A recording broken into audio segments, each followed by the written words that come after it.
Friends, welcome to my channel. कैसे हैं आप सब? आई होप आप सब फिट होंगे, मस्त होंगे। तो चलिए शुरू करते हैं आज का व्लॉग। सुबह जल्दी उठी तो देखा कि बाहर बारिश हो रही है, इसलिए आज वॉक पे नहीं गई, घर पर ही अपनी योगा और एक्सरसाइज किया। थोड़ी देर बाद जब मैंने सारा काम निपटा लिया था और मेरी एक्सरसाइज कंप्लीट हो गई थी तो देखा बारिश रुक गई है। ये भी अपना घूम कर आ चुके थे। अब बारिश से चारों तरफ पानी तो फैला हुआ था, लेकिन ये पौधे इतने सुंदर लग रहे थे जैसे बारिश में नहाकर बिल्कुल निखर गए हों। सच में जब बारिश आती है तो इन पौधों की रंगत तो अलग ही हो जाती है। इसीलिए जब बारिश आती है तो मैं अधिकतर पौधे उस जगह रख देती हूँ जहाँ इन पर बारिश डलती रहे। और ये देखिए जेड प्लांट कितने साफ़ सुथरे, कितने चमकदार इनके पौधे हो गए हैं, पत्तियाँ हो गई हैं। और ये देखिए ये अनियन और गार्लिक, पोटैटो वगैरह रखने की बास्केट, ये जाली की बास्केट होती है। वैसे इसको साफ़ करना बहुत मुश्किल हो जाता है, लेकिन रात को जब बारिश शुरू हुई तो मैंने इसको बारिश में रख दिया और बिल्कुल चमकदार ये हो गई है। इसकी जालियों को जो साफ़ करने में टाइम लगाना पड़ता है वो टाइम भी बच गया।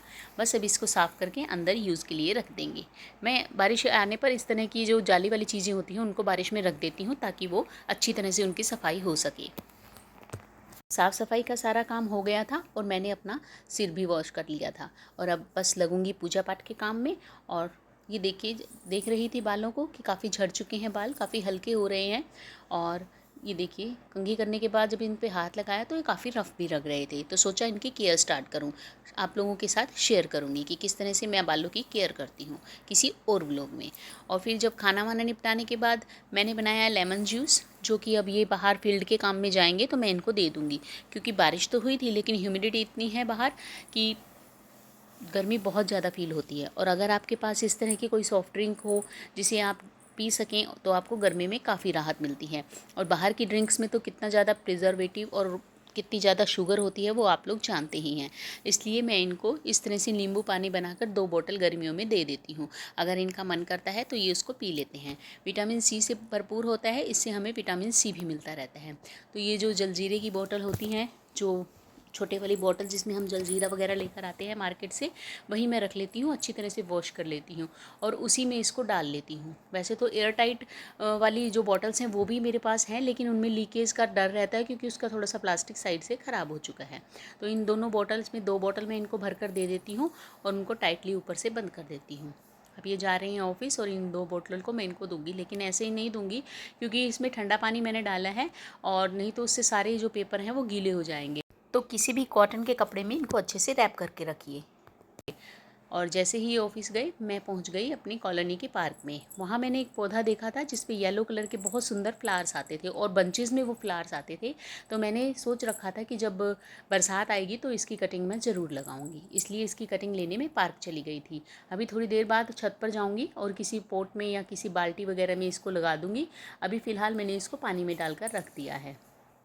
अब ये बास्केट भी मैं अंदर ले आई हूँ और फ़िलहाल इसके ऊपर सिर्फ एक न्यूज़पेपर रखकर मैं प्याज और आलू जो हैं इसके ऊपर रख दूँगी, क्योंकि प्याज आलू मोस्टली ख़त्म ही हैं। तो और थोड़े से ख़रीद कर तब मैं इनको अच्छी तरह से पेपर वगैरह से रैप करके और फिर इसमें सेट कर दूँगी।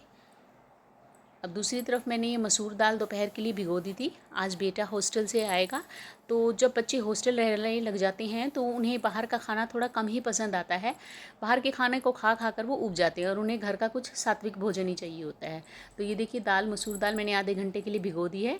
और अब मैंने बाहर देखा तो इसमें थोड़ी धूप मुझे फ़ील होने लग गई थी, तो मैंने सोचा इस पौधे को भी जाकर लगा आती हूँ। बाहर ध्यान दिया तो इस पौधे को मैं बारिश में रखना भूल गई थी और इसके पत्ते मुरझा गए थे, तो इसमें भी मैंने पानी डाल दिया और बचा हुआ पानी ये इन मनी प्लांट्स में जो मैंने लगाए हुए हैं इनके अंदर डाल दिया।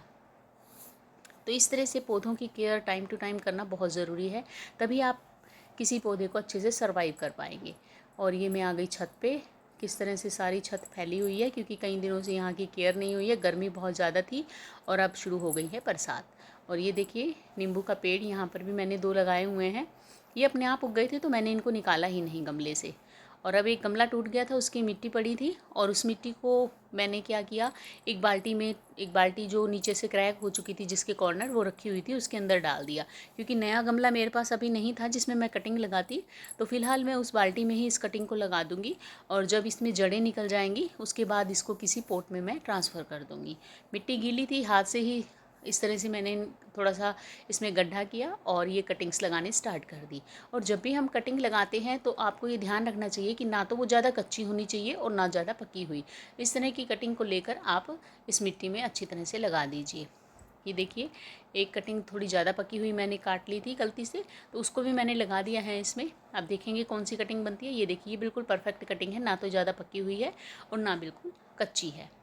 तो बस इनको मैंने अब लगा दिया है। बारिश आएगी तो देखते हैं कितने दिन में ये प्लांट फिर से स्टार्ट होगा। और ये सारी चद्दर जो मैंने स्टोर रूम में सामान के ऊपर डाली हुई थी ताकि डस्ट वगैरह ना लगे, ये भी मैंने धो दी थी। और एक चेयर ऊपर रखी हुई है, ऑफिस चेयर है ये। इसका व्हील थोड़ा सा ख़राब हो गया था तो इसको छत पे रख दिया था, इसको भी मैंने धो दिया था। अब पानी लेकर सारे छत के कॉर्नर्स में भी मैंने डाल दिया था। वैसे तो बरसात आती है, छत धुलती ही रहती है, लेकिन कॉर्नर्स वगैरह की मिट्टी नहीं हटती। ये काम करते करते काफ़ी लेट हो गई, फटाफट से नीचे आई और मुझे बनानी थी बेटे के लिए रसमलाई। उसे रसमलाई बहुत पसंद है, लेकिन टाइम इतना ज़्यादा नहीं था, इसलिए जल्दी जल्दी वाली जो रसमलाई बनती है वो बनाई। उसकी रेसिपी आपके साथ शेयर कर लेती हूँ। और साइड में अपने लिए 1 कप मैंने चाय बना ली थी। खाने में रसमलाई बहुत ही टेस्टी बनती है और काफ़ी जल्दी भी बन जाती है। आधे घंटे में आप इसको सर्व कर सकते हैं। और ये देखिए, इसमें एक उबाल आ चुका है। हाफ़ के जी ये फुल क्रीम दूध था। अब इसमें हम डालेंगे कस्टर्ड पाउडर। बहुत जल्दी ये रसमलाई बनकर रेडी हो जाती है। आधे घंटे के अंदर ही आपकी बिल्कुल ठंडी हो करके आप इसको सर्व कर सकते हैं। तो ये देखिए, इसमें कस्टर्ड पाउडर था ये 1 टेबल स्पून, और उसमें मैंने थोड़ा सा पानी डाला है ठंडा, नॉर्मल जो पानी होता है वो। और फिर इस सारे कस्टर्ड को हम मिला देंगे इस दूध में। जिस दूध में आपका बॉयल आया था ना, उसमें हम इसको अच्छी तरह से मिक्स कर देंगे। बहुत ही जल्दी ये रेसिपी रेडी होती है और बहुत ही टेस्टी ये लगती है। और रसगुल्ले इसके लिए, जो रसमलाई के लिए मैं डालूँगी, उसकी टिक्कियाँ या रसगुल्ले जो भी मार्केट में मिलेंगे वो मैं मार्केट से ही मंगवा लूँगी, क्योंकि जल्दी का काम तो ऐसा ही होता है कि कुछ हेल्प बाहर से भी लेनी पड़ती है। और ये देखिए इसकी कंसिस्टेंसी, इसी कंसिस्टेंसी में हम गैस को फ्लेम को बंद कर देंगे। और दूसरी तरफ मैंने छोंक तैयार कर लिया था दाल का, और इसमें दाल को मैं छोंक दूंगी। दाल को मैं हमेशा भिगोकर बनाती हूँ। भिगोकर दाल हम जब बनाते हैं, लगभग आधा घंटा के लिए मैंने इसको भिगो दिया था, तो वो हमें डाइजेशन में ज़्यादा प्रॉब्लम नहीं करती है। और देखेंगे बाहर आवाज़ आई है मुझे स्कूटी की, और बस बेटा आ गया है पापा के साथ। 1 महीने के बाद ही बेटा आया है, तो बहुत ज़्यादा बेसब्री से इसका इंतज़ार हो रहा था। तो इस तरह से जब बच्चे आते हैं तो घर में खुशियों का माहौल हो जाता है, और मैं तो बार बार उसको प्यार ही करती जा रही थी। हस्बैंड से मैंने ये रसगुल्ले मंगवा लिए थे। इनको मैंने पानी में भिगो दिया, 10 से 15 मिनट इनको पानी में भिगो दूंगी, और जो हमने रसमलाई का बैटर बनाया है उसके अंदर इसको डाल देंगे। ऊपर से ड्राई फ्रूट से गार्निश कर देंगे। तो और हमारी रसमलाई बिल्कुल रेडी है। खाना खाएंगे इतनी देर ये फ्रिज में ठंडी हो जाएगी। तो आज के व्लॉग को यहीं एंड करते हैं। कैसा लगा आपको मुझे कमेंट करके ज़रूर बताना। अगर वीडियो अच्छी लगी हो तो लाइक करना, शेयर करना, और मेरे चैनल को सब्सक्राइब करना तो बिल्कुल मत भूलना। तो इसी तरह की और वीडियो मैं आपके लिए लेकर आती रहूँगी। तो तब तक के लिए okay, tata, bye and have a nice day.